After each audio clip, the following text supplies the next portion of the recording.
অবশেষে আজকে আমরা আমাদের ধান কাটতে আইছি। অবশ্যই কেবল মেশিন দিয়ে কাটতেছি, মেশিন দাদা কাটে, দাদা একটু বাজারে গেছে। আর এতদিন পরে ধান কাটবো, আকাশে মেঘ মেঘ, তারপরও কাটা হয়েছে, কাটে ফেলাবো আজকে, যেহেতু মেশিন দিয়ে কাটতে সময় লাগবে না রে।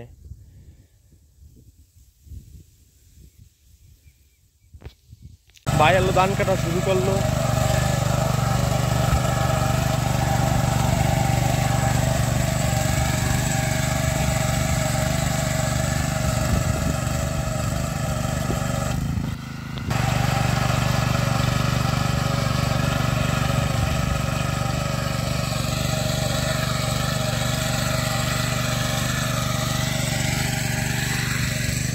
এলো আমাদের পাকা ধান।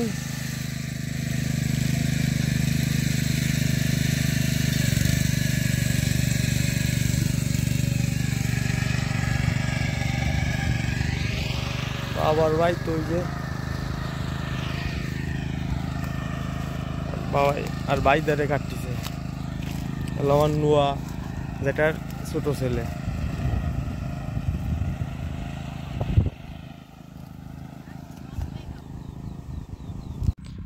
আমাদের ফগার 4 নম্বর খামারের এই ড্রেন খেসবো কালকে। ধান কাটে আমি ধরে মেশিনে ফাটালাম, তেল দিলাম, এখন হলো স্টার্ট দেবো। ধান কাটা অর্ধেক হয়ে গেছে প্রায়।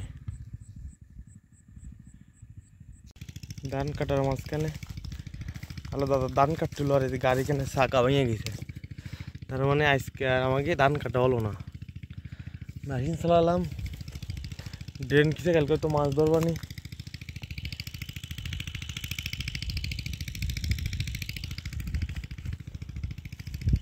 অনেকখানি কাটা হয়েছে 4 ব্যাট দিয়ে আজকে।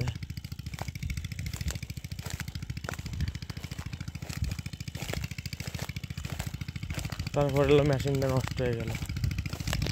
মেশিনই কাটা আমার একদিক দিয়ে সমস্যা হচ্ছে কি, কুটো আমার শর্ট হয়ে যাবে। কুটো মানে উপরে 4 আঙুল উপরে কাটে পড়ে, আর কাটার তেমনটা ভালো হয় না আর কি। মেশিনে কাটা এলোমেলো এলোমেলো হয়ে যায়। যাই হোক, এই পর্যন্ত কাটলাম, আজকে আর কাটা হবে না রে। এই যার বাবা বসে তার কোনো কায়দা নেই, মেশিন দিয়ে কাটতেছি, তারপরও তার কাটতে হবে।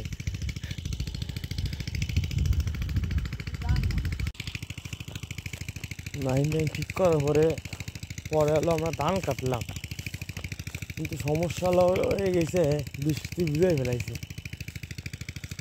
তো আজকে আবার বর্ষার কথা রয়েছে, বৃষ্টি হবে, তাহলে আজকেও কোনো কিছু করা লাগবে না। বীজ অবস্থায় বই থাকতে, যেহেতু আমার বই টান আছে, সেহেতু আমার তেমন কোনো সমস্যা নেই, জল ধরতে পারবে না।